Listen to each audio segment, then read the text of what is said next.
जय जय श्री कृष्ण, जय जय श्री कृष्ण, जय जय श्री कृष्ण। बोलो आनंद कबार, हरि बोल हरि बोल हरि बोल। आज दिन शनिवार है और तिथि आषाढ़ पूर्णिमा, गुरु पूर्णिमा है। आज विशेष दिवस है।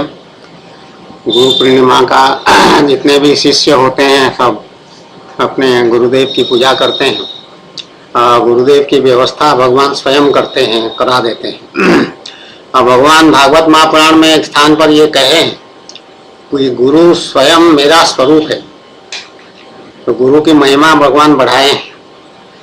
और दूसरी जगह भागवत महापुराण में ये बात आया है कि केवल एकमात्र गुरु भगवान श्री कृष्णचंद्र ही हैं, दूसरा कोई नहीं हो सकता। और भगवान श्री कृष्ण चंद्र का एक और उपाधि है जो जगत गुरु का। सारे गुरुओं, समस्त गुरुओं के गुरु वही है। तो जिसको भगवान की प्राप्ति हो जाती है वो भी अपने को जगत गुरु जैसा उसको अनुभव हो जाता है। लेकिन वो उसको इम्पोज नहीं करता है, किसी के ऊपर थोपता नहीं है कि मैं जगत गुरु हो गया हूँ, आओ मेरी पूजा करो, मेरे शरण में आओ, मेरे शिष्य बन जाओ ना। उसका ठीक उल्टा होता है। हमारे मामले में, डीके पंडा के मामले में, दूसरी राधा के मामले में ऐसे ही हुआ कि वो शिष्य बनाने से मना कर दिया, क्योंकि शिष्य का कुछ योग्यता होता है। कलयुग में ऐसा एक भी व्यक्ति नहीं मिला जिसमें वो योग्यता दिखाई पड़ा हो। ये आश्चर्यजनक हो सकता है। तो वो कबीर, संत कबीर जी उनको कहते हैं, उनका एक गुरु का जो दोहा है उसको हम पहले अभी जो वीडियो रिकॉर्डिंग हुआ है इसी विषय पर, गुरु पूर्णिमा के विषय पर, अभी थोड़ी देर पहले, उसमें उसको हम ठीक से बता नहीं पाए, वो स्मरण नहीं था। अभी उसको हम ढूंढ करके उसको बता रहे हैं। वो है इस तरह का, गुरु गोविंद दो खड़े काके लागू पाए। गुरु गोविंद दो खड़े काके लागू पाए, बलिहारी गुरु आपनो गोविंद दियो बताए। इस तरह का वो दोहा का अर्थ है। तो इसका जो अर्थ लगाते हैं वो ये कहते हैं कि गुरु गोविंद दोनों खड़े हैं, किसके पैर मैं छूं, चरण स्पर्श किसका करूं, किसका आशीर्वाद लूं। तो कह रहे हैं कि बलिहारी गुरु आपनो, हे गुरुदेव आपकी बलिहारी है कि आपने गोविंद को दिखा दिए, बता दिए, गोविंद को बता दिए। तो इसीलिए गुरु को इसमें अधिक महिमा दिया गया है, जिसकी हम आलोचना किए हैं उस प्रथम खंड में। और उसका हमेशा आलोचना करने योग्य है ये बात कि भगवान जहाँ खड़े हो जाएंगे वहां गुरु दिखाई नहीं पड़ेगा। इसलिए केवल भगवान का चरण स्पर्श करना है, केवल भगवान की शरणागति करना है। जब भी राधा कृष्ण की युगल मूर्ति फोटो में रहता है तो हम दूसरी राधा जो है हम नहीं देखते हैं, राधा को नहीं देखते हैं, वो तो हम ही हैं ही। भगवान के साथ कोई भी स्त्री मूर्ति खड़ी हो वो हम ही है, ये पक्का अनुभव है। तो उसको देखना क्या हो, तो हम हैं ही, हमको क्या देखना है उसमें। तो केवल हम भगवान श्री कृष्णचंद्र को देखते हैं। और जगन्नाथ महाप्रभु के मामले में ऐसा है कि उनका जो जहां भी फोटो मिलेगा एक अकेला का नहीं मिलेगा, वो दोनों भाई बहन को साथ रख करके उनका फोटो मिलेगा, चित्र मिलेगा। फोटो क्या, चित्र। तो हमारे इस धाम में बहुत सारे चित्र हैं भगवान जगन्नाथ महाप्रभु। तो उनको भी हम दर्शन करते हैं तो वो बलराम और सुभद्रा को हम देखते तक नहीं है बिल्कुल। केवल भगवान श्री कृष्णचंद्र जगन्नाथ महाप्रभु को देखते हैं, उन्हीं को नमस्कार करते हैं, उनकी पूजा करते हैं, उनकी सेवा करते हैं। बाकी दोनों से हमारा कोई मतलब नहीं और हम निश्चिंत हैं। तो उसी तरह से ब्रह्मा और शंकर को हम देखते नहीं हैं। अब शंकर तो हमारे गुरुदेव हैं अब हमारे पुत्र हो गए हैं भगवान श्री कृष्ण के। जब हमारी श्री कृष्ण चंद्र ने हमारे साथ पाणी ग्रहण कर लिया, विवाह कर लिया, तो शिव ब्रह्मा हमारे पुत्र हुए और शिव तो ब्रह्मा के पुत्र है तो हमारे नाती हुए लेकिन हम सबको पुत्र कहते हैं। तो शिव भी पुत्र गुरुदेव हैं अपनी जगह पे, लेकिन पुत्र भी हो गए हैं। तो पुत्र गुरुदेव हो सकता है। देवहूति के गुरु तो उनके पुत्र कपिल देव ही हुए थे। जब कपिल देव को जन्म दिया देवहूति ने तो वो माँ थी। और कपिल देव तो भगवान के अंश थे। बड़े हो गए तो सांख्य योग के वो महान मार्गदर्शक बन गए, सबके गुरु बन गए। तो देवहूति जो है एक दिन बैठी जाकर के पास में और कहा कि मुझे अपने शरण में ले लीजिए, और दंडवत किया अपने पुत्र को। तो कपिल देव पुत्र होते हुए भी गुरु, तो पुत्र तो गुरु हो सकते हैं, इसमें कोई आश्चर्य होने की बात नहीं है। तो लेकिन इसमें एक रहस्य की बात है, वो अवश्य बताना चाहिए, सबको मालूम होना चाहिए। रहस्य की बात यह है कि भगवान श्री कृष्ण चंद्र की परिक्रमा करो तो सबकी परिक्रमा हो जाती है, सारी सृष्टि की। उसमें ब्रह्मा शंकर सब लोग होंगे, सबकी परिक्रमा जैसे अलग अलग हो रहा है ऐसा मान लिया जाता है। भगवान श्री कृष्ण चंद्र को नमस्कार कर दिए तो सबको नमस्कार हो जाता है, भगवान श्री कृष्ण की पूजा कर दिए तो सबकी पूजा हो जाता है। तो इसलिए इसमें किसी को कोई बुरा लगने वाली बात नहीं है कि हमको पहले नमस्कार नहीं किया, उसको विचार, ये तो विकार है। जो कबीर, संत कबीर कहलाने वाला जो जीव था, मनुष्य था, उसके मन में जो ये प्रश्न उठा, ये प्रश्न अपने आप में उसकी अपरिपक्वता का द्योतक है, उसकी नासमझी का द्योतक है। ये प्रश्न अपने आप में ये प्रमाणित करता है कि कबीर को भगवान की प्राप्ति नहीं हुई थी। ये प्रश्न ये भी प्रमाणित करता है कि कबीर के मन में विकार था, मन उसका स्पष्ट नहीं हो, साफ नहीं हुआ था, अंतःकरण साफ नहीं हुआ था, अंतःकरण चतुष्टय में अभी कलमश था, तभी ये प्रश्न उठेगा। अन्यथा ये प्रश्न सवाल प्रश्न ही नहीं उठता, ये प्रश्न उठने का। जब भगवान कहीं विराजमान हो जाएंगे दूसरी तरफ दृष्टि जाएगी कैसे? दृष्टि उसी की जाएगी जिसमें नानात्व बुद्धि है, भेद बुद्धि है, जो अलग अलग वस्तुओं को अलग अलग देखता है। जो भगवान निष्ठ जो है, जिसको भगवान की प्राप्ति हो गई है, वो कैसा होगा? वासुदेवम सर्वम स मनुष्य सुदुर्लभ।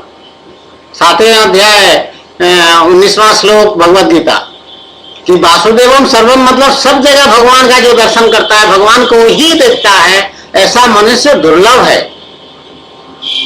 तो वही स्थिति हमारी है, हम सब जगह भगवान को देखते हैं, तो उसमें कोई द्वंद्व नहीं है। तो कबीर में द्वंद्व था, तो गुरु और गोविंद को दो मूर्ति अलग अलग समझ रहे हैं। गुरु को भगवान ने अपना स्वरूप बताया है, ये कबीर को नहीं मालूम। तो गुरु भी जो खड़ा है वो भी भगवान है, और भगवान तो भगवान है ही नहीं।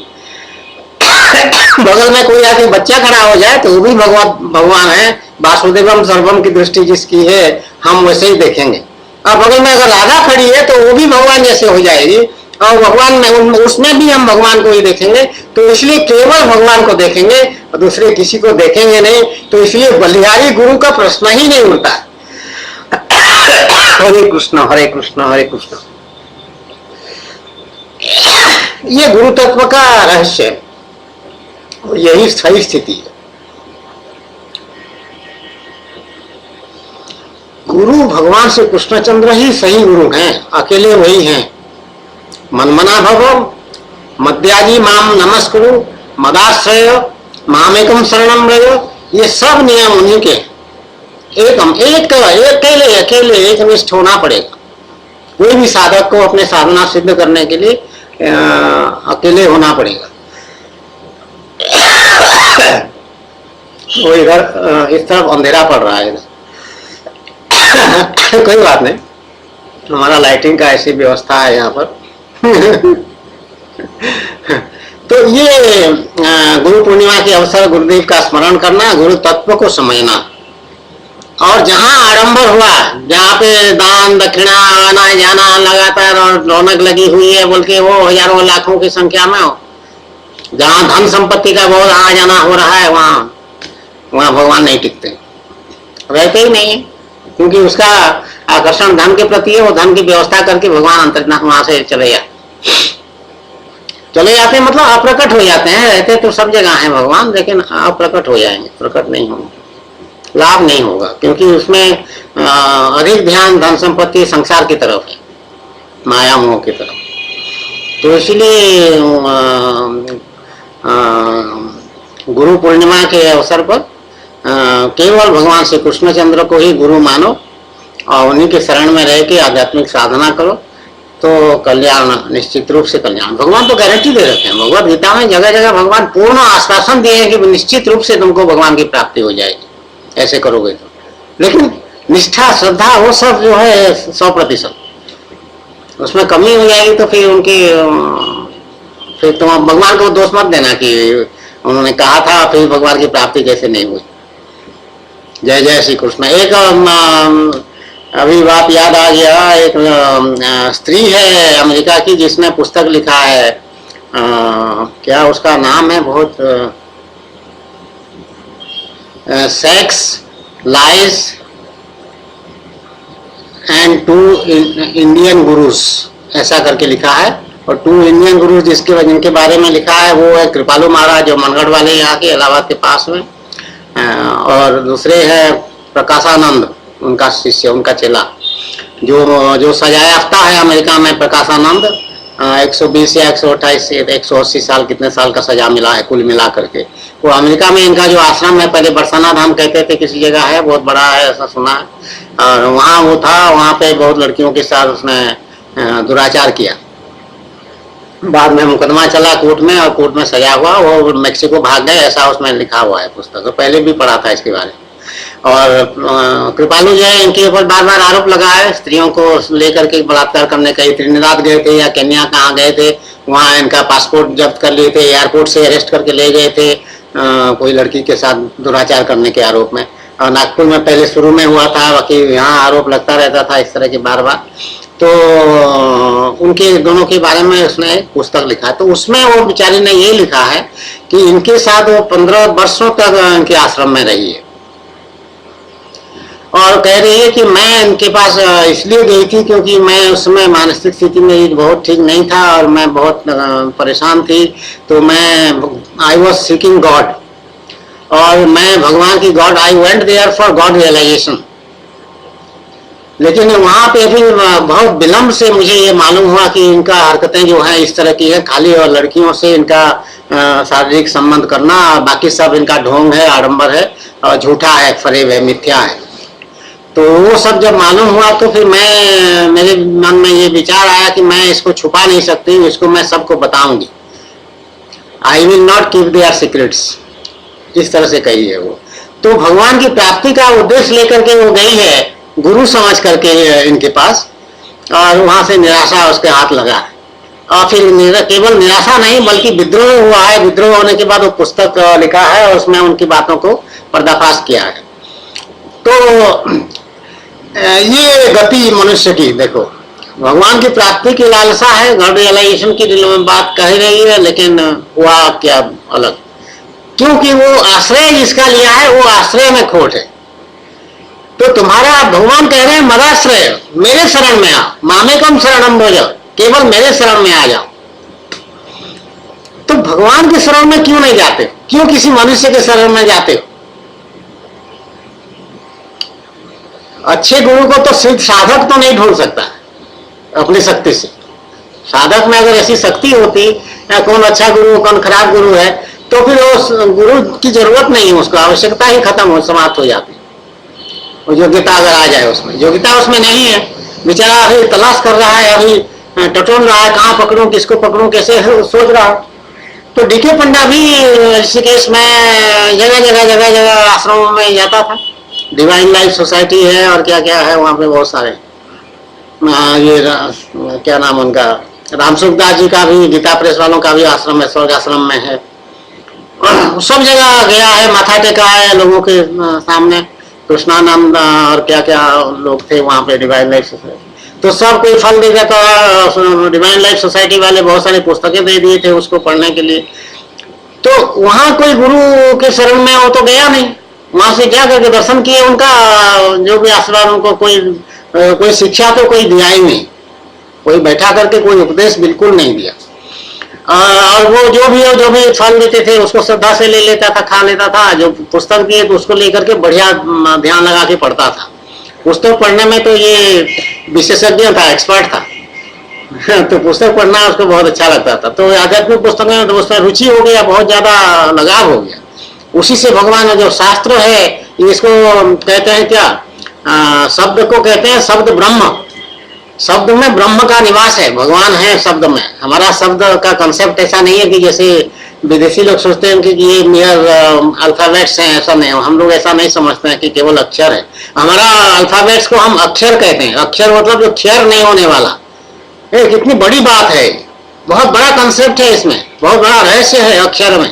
अक्षर अक्षर ज्ञान इसको कहते हैं। का खा आ ई उ ए ऐ ओ अंग का खा घा घा या रा ला बा। तो ये एक एक चीज अक्षर है। क्षर नहीं होता मतलब समाप्त नहीं होता है, नष्ट नहीं हो सकता है, इसको क्षर कहते हैं। क्षर मतलब जो धीरे धीरे कम हो जाता है। ये कम होने वाले, जैसे पानी रख दो, धूप में रख दो, चाहे ऐसे रख दो, धीरे धीरे पानी घटता जाता है ना, सूख जाएगा फिर धीरे धीरे। ये सूख नहीं जाएगा, ये कम भी नहीं होगा, ये नष्ट नहीं होगा, जैसे कि तैसे रहेगा। ये ब्रह्म है। अक्षर मतलब ब्रह्म। केवल ब्रह्म जो है वो नष्ट नहीं होते हैं, बाकी सब नष्ट होते हैं। हमारा शरीर भी क्षीण होता जाता है, पशु पक्षी जितने हैं सबका, पेड़ पौधे भी मर जाते हैं, मनुष्य भी मर जाता है, सब जानते हैं। ये क्षर है। लेकिन वो अक्षर जो है वो अक्षर है, क ये ब्रह्म है। तो इसलिए शब्द ब्रह्म जो पुस्तक है वो शब्द ब्रह्म है। भागवत महापुराण को भगवान का वांग्मयी विग्रह कहते हैं। मांग मतलब वाणी से संबंधित विग्रह भगवान का भागवत महापुराण। और भगवत गीता तो साक्षात स्वयं ब्रह्म है, इसमें भगवान है, श्री कृष्णचंद्र है, उनकी वाणी है, तो वही है। सब पर्सनिफिकेशन में वही निकलेंगे, उसमें उनका दर्शन होता है। भगवत गीता जब पढ़ोगे, ध्यान से श्रद्धा से पढ़ोगे, तो भागवत महापुराण पढ़ते रहोगे तो भगवान का दर्शन इतना अधिक हो जाता है। और कोई भी पन्ना पलटे भगवान मौजूद रहते थे, और उनका मुस्कुराते हुए सुंदर सा चेहरा, एकदम तुम्हारा आत्मविश्वास को बढ़ाने वाले, मनोबल को बढ़ाने वाले और प्यार करने वाले ऐसे हैं। तो बार बार हम उनको चुम्बन दिए। हमारे जो भागवत महापुराण है हमारे पास, देखिए विशेष करके द्वितीय खंड में गीता प्रेस का जो है, उसमें बार बार कई जगह चुम्बन, मेरे लिपस्टिक्स के जो दूसरी जगह के लिपस्टिक लगते थे उसमें चुम्बन देते समय भगवान को चुम्बन दिए है। वो भागवत महापुराण को नहीं दिए, भगवान को। वही एक ही बात है, वो वांग्मय विग्रह है, भगवान का दर्शन हो रहा है, तो उनके होठों पर चुम्बन दिए हैं। ऐसे मेरे गुरुदेव स्वामी, मेरे पतिदेव ऐसे विलक्षण प्रकृति के, ऐसी कृपा करने वाले। तो गुरु पूर्णिमा के अवसर उनको, उनका कोटि कोटि नमस्कार, कोटि कोटि धन्यवाद। और मैं कहती हूँ कृष्ण कृपा, कृष्ण कृपा, कृष्ण कृपा, कृष्ण कृपा, कृष्ण कृपा, यही खाली मैं लिखती हूँ हमेशा सब जगह। जहां भी कोई बोर्ड लिखा था उसके बॉर्डर में खाली कृष्ण कृपा, कृष्ण कृपा, उसी के बीच में सब कुछ है, जो कुछ है केवल कृष्ण कृपा। कृष्ण कृपा सिंधु मैं कहती हूँ भगवान को, इसलिए गुरुदेव मेरे स्वामी, मेरे कृपा सिंधु, मेरे प्रियतम, मेरे सब कुछ, सर्वस्व, जीवन सर्वस्व भगवान श्री कृष्णचंद्र मेरे प्रियतम।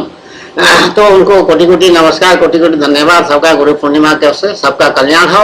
और कोई दुविधा में मत रहना कभी, यहाँ गुरु रहे, भगवान श्री कृष्णचंद्र हैं, वही नमस्कार करने योग्य हैं।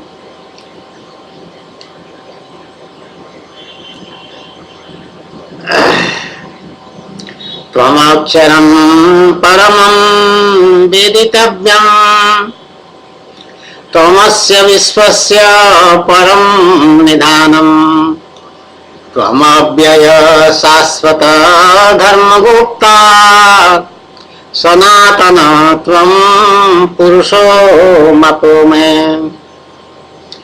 त्वमक्षरं वेदितव्यम, वेदितव्यम मतलब यही जानने योग्य कौन है, भगवान श्री कृष्ण है। तुम आप अक्षर हैं। अभी मैं अक्षर की बात कर रही थी ना, तो वही श्लोक में आ गया। देखिए इस तरह से भगवान अपने आप को प्रकट करते हैं। त्वम अक्षरम परमम वेदितव्यम, त्वम अक्षर, आप अक्षर हैं, अविनाशी हैं। जो अक्षर हम कहते हैं का था गा हो, वही भगवान श्री कृष्णचंद्र ही है। वही बात अभी मैं थोड़ी देर पहले कह रही थी। ये संस्कृत भाषा और हमारा सनातन धर्म एकदम विलक्षण है। इसमें एक एक बात गूढ़ रहस्यपूर्ण है, और सबका कोई ना कोई बहुत रहस्यपूर्ण अर्थ भी है। और ज्यादा अधिकतर उसमें भगवान निकलेंगे, भगवान को दर्शन कराने वाले हैं, भगवान के बारे में बतलाने वाले हैं, भगवान के बारे में शिक्षा देने वाले में हैं। एक एक चीज अखंड मंडलाकारम। तो एक प्रश्न, एक इंटरव्यू बोर्ड चल रहा था पब्लिक सर्विस कमीशन इलाहाबाद में, उसमें आप मेंबर थे। तो एक मेंबर और थे, उन्होंने प्रश्न किया था, वो पोस्टल सर्विस के थे, रिटायर्ड। उन्होंने, वो कैंडिडेट जो आया था लड़का, उसको प्रश्न किए कि सब चीज गोल क्यों होता है ये गोल होने का मतलब क्या है। ये दुनिया गोल है और ये गोल है वो गोल है, तो सब चीज गोल क्यों अच्छा लगता है हमको, ऐसा प्रश्न कर दीजिए। तो ये लोटा जो है ये देखिए गोल है, तो गोल में पानी रखने से उसमें सरफेस टेंशन उसका बहुत कम रहता है, जो शरीर के लिए फायदेमंद है, शरीर को लाभ पहुंचाता है। तो इसलिए हमारे भारतीय समाज में लोटे की महिमा है, लोटे की बहुत महिमा है। और इसका गुण राजीव दीक्षित बोल के हैं, टीवी यूट्यूब में अगर सर्च करेंगे राजीव दीक्षित के YouTube videos, Rajiv Dixit video on YouTube, तो आपको बहुत बढ़िया बढ़िया वीडियोस मिलेगा। उनका वो ज्ञान की बातें दुनिया भर की वो बहुत सारी जानते हैं, और सब वो बताएं, वो लोटे के बारे में भी बताएं कि कैसे इसका पानी लोटे में रख करके पीना चाहिए।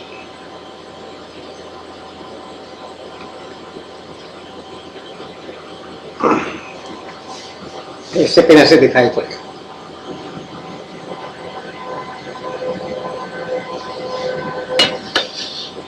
और पानी घूट घूट पीना चाहिए, ये उनका थ्योरी है, उससे अच्छा रहता है उनका। तो अखंड मंडलाकारम व्याप्तम येन चराचरम, सारे पृथ्वी मंडलाकार है और इसमें सब में चराचर अचर सब में भगवान मेरे स्वामी व्याप्त हैं। अज्ञान तिमिरांधस्य ज्ञानांजन शलाकया चक्षुरुन्मीलितं येन तस्मै श्री गुरवे नमः, आंखें खोल देने वाले भगवान।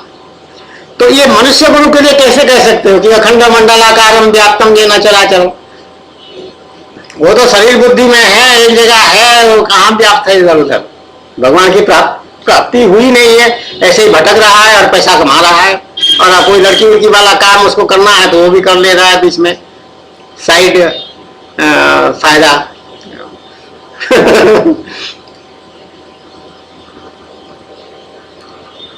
तो असल गुरु भगवान श्री कृष्ण चंद्र, अर्जुन ने उन्हीं को मान लिया, हालांकि उस समय भगवान शरीर धारण करके उसके सामने खड़े थे। आज हमारे सामने भगवान साक्षात खड़े नहीं है वैसे, लेकिन मेरे लिए तो मेरे सामने न केवल खड़े हैं बल्कि मेरे साथ बैठे भी हैं, उठे भी हैं, सोते भी हैं, खाते भी हैं, पीते भी हैं और हंसते खेलते सब कुछ करते। तो डीके पंडा का जब साधना चला तो भगवान श्री कृष्ण को गुरु कैसे माना? भगवान श्री कृष्ण आकर के खड़े हो गए सामने में, अंगुली पकड़ के जो ले जाते थे, कैसे ले जाते थे? पिता बन करके शुरू में प्रारंभ में। तो अपने से आए हैं, अपने से कृपा किए हैं। ये गायत्री जब से साधना प्रारंभ हुआ है, ओम भूर्भुवस्वः तत्सवितुर्वरेण्यम भर्गो देवस्य धीमहि धियो यो न प्रचोदयात्, इसी से साधना शुरू हुआ। यही गायत्री जप में जो शक्ति है, विलक्षण शक्ति है, वो भगवान तक पहुंचा दिया तो भगवान आ गए। भगवान जब आ गए तो ही टूक ओवर। और ये तो शरणागति में एक्सपर्ट है, सीखने में स्टूडेंट जो है, छात्र के में बढ़िया स्टूडेंट है डीके पंडा, हमेशा रहा है, सीखने के लिए हमेशा तैयार और तत्पर, और नई बातें सीखने के लिए उसका हमेशा उसको अच्छा लगता है नई नई बातें सीखना। उसका कोई विषय नहीं है इस धरा पर, कोई सब्जेक्ट नहीं है जिसको वो पढ़ाना हो और सिखाना हो, चाहे म्यूजिक हो, चाहे एक्टिंग हो, चाहे साइंस हो, चाहे टेक्नोलॉजी हो, चाहे फिजिक्स हो, चाहे केमिस्ट्री हो, चाहे बॉटनी हो, चाहे जियोलॉजी हो, any history, geography, political science, astrology, astronomy भी। एक एस्ट्रोनॉमी लाइब्रेरी में गया था, वहाँ ऑब्जर्वेटरी का नैनीताल में था या कहाँ पर गए थे, इतना बड़ा लाइब्रेरी एस्ट्रोनॉमी का, इतनी सारी पुस्तकें उसमें देख के मजा आ गया। वो आश्चर्यचकित होने वाला बातें, चाहे एटॉमिक एनर्जी की बात हो, चाहे एटॉमिक साइंस की बात हो, चाहे कुछ भी हो, बहुत सारे सब्जेक्ट्स में उसको सामान्य ज्ञान बहुत अच्छा था है। आजकल तो केवल भगवान की भगवानी ज्ञान है और बाकी सब तो किनारे रह गए। लेकिन पहले भगवान की कृपा है। ये जो व्यापकता है, एक्सटेंसिव और इंटेंसिव स्टडी दोनों करता था डीके पंडा। ये भगवान की कृपा बचपन से उसके ऊपर था, उसको मालूम नहीं था। तो भगवान ऐसे ही कृपा करते हैं, तो वही असल गुरु, वही मार्गदर्शक है शुरू से, बचपन से लेकर के। तो गुरु का काम मार्गदर्शन करना, गुरु का काम केवल मार्गदर्शन करना। गुरु खाली आसन में बैठ जाए, खाली उसकी पूजा करते नहीं, ये गुरु का काम नहीं है पूजा कराना। पूजा होना अपने आप हो जाएगा और नहीं हुआ तो कोई बात नहीं, लेकिन गुरु का जिम्मेदारी ये है कि वो सही रास्ता दिखा दे। वही उतना बस, उतना और क्या, यही रास्ता मिल गया साधक को, शिष्य को, तो बस गुरु का काम समाप्त। साधक फिर पहुंच जाएगा, भगवान फिर ले जाएंगे उसको। तो भगवान इस तरह से जब कृपा कर रहे हैं, बचपन से लेकर के आज तक हम अनजाने में हम उनसे उनका कृपा हमको मिल रहा था। हम कोई एहसान भी नहीं मान रहे थे, उनके अनुग्रहित भी नहीं होते थे, हम धन्यवाद भी नहीं कहते थे, फिर भी गुरु कृपा किए चले जाते थे, भगवान कृपा किए चले जा रहे हैं। तो ऐसे महान विभूति तो हमारे गुरु होने लायक है ना, बाकी कौन गुरु होने लायक है। तो इसलिए भगवान श्री कृष्णचंद्र एकमात्र सही गुरु है और दूसरा कोई सही गुरु है ही नहीं। और जहां भी कलयुग में इस तरह का गुरु वाली बात करते हैं लोग अपने को, वो प्रपंच कलयुग है उसमें, और उसमें कल्याण किसी का नहीं होने वाला, खाली भटकने वाला बात है उसमें। मैंने सुना है कृपालु के आश्रम में, वहां पे कई बार भजन अच्छा गाते थे, तो भजन के लिए विभोर होके हम नाचते थे वहां, हम इसलिए कई बार गए हैं। तो वहां मैंने अपने कानों से सुना है कि वहां पे माइक पे ना लाउड स्पीकर पे अनाउंस कर रहे हैं कि जो विदेशी भक्त आए हैं अभी वो कितना 200 रुपया दिए हैं वो चरण दर्शन के, गुरुदेव के कृपालु के चरण दर्शन के 200 रुपया दिए हैं, तो वो कम है और वो आकर के बाकी अमाउंट जो है वो दे दे। तो ये चल रहा है वहां कि विदेशी भक्तों के लिए अधिक रुपया देना पड़ेगा उनको, क्योंकि वो डॉलर वॉलर कमाते हैं या जो भी करते हैं, ऐसा कुछ विचार होगा। तो इसी पर तो शायद फिर गुरु कृपालु जो है अमृत बांट रहे थे ऐसे लोगों को। मेरे सामने एक बोरे में भर के एक मजदूर जो है, आदमी नौकर जो है, वो ला करके बोरा वहां रख दिया। ये अपना वो ऑटोमेटिक कुर्सी जैसा वो गाड़ी जैसा बना हुआ है, ऑटोमेटिक चलता है, बटन दबाने से, बैटरी से होगा जरूर। उसी में बैठ के चले आए वहां खड़े वो हॉल के अंदर, और वहीं पे वो एक एक अमरूद ले करके वो शिष्यों को बांट रहे हैं। लोग आ रहे हैं लाइन लगा के खड़े होकर के और बांट रहे हैं। और वहां पे एक औरत, 2-3 औरतें थी, वो झोला ले लिए थे और सबसे 50-50 रुपया ऐसे जल्दी जल्दी जल्दी वसूल कर रहे हैं और झोले में डालते जाते थे रुपया। अमृत दे रहे हो तो ठीक है, चलो कोई बात नहीं, प्रसाद मान लेते हैं हम, लेकिन पैसा कैसे ले रहे हो एक अमृत का 50 रुपया? ये क्या है? ऐसा गुरु नहीं, मेरे स्वामी ऐसा नहीं किए, 1 रुपया नहीं मांगे हैं। भगवान श्री कृष्णचंद्र में गुरुदेव है, 1 रुपया भी मांगे नहीं है, बहुत सीधे हैं मेरे स्वामी। भगवान गुरु उनके रुपया मांगने लग पड़े अपने शिष्य थे तो क्या होगा बताइए। तो रुपये की बात नहीं है, बात वो क्रिया की बात है। बात वो धन का कहां से वहां पे भूमिका आ गया, धन क्यों दिखाई पड़ने लगा, धन देखने की लालसा किसको हुई है, किसने ये निर्णय लिया कि 50 रुपया हर एक व्यक्ति से लिया जाएगा? निश्चित रूप से कृपालु ने लिया है।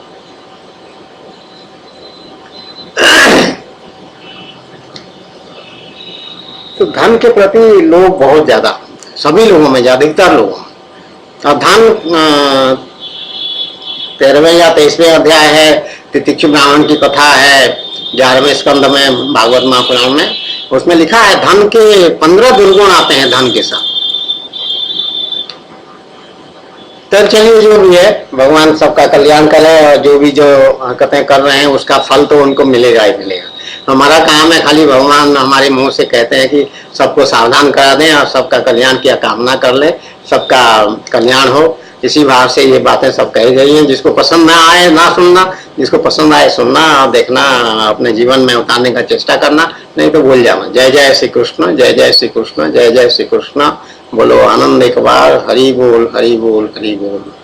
हरे कृष्ण हरे कृष्ण हरे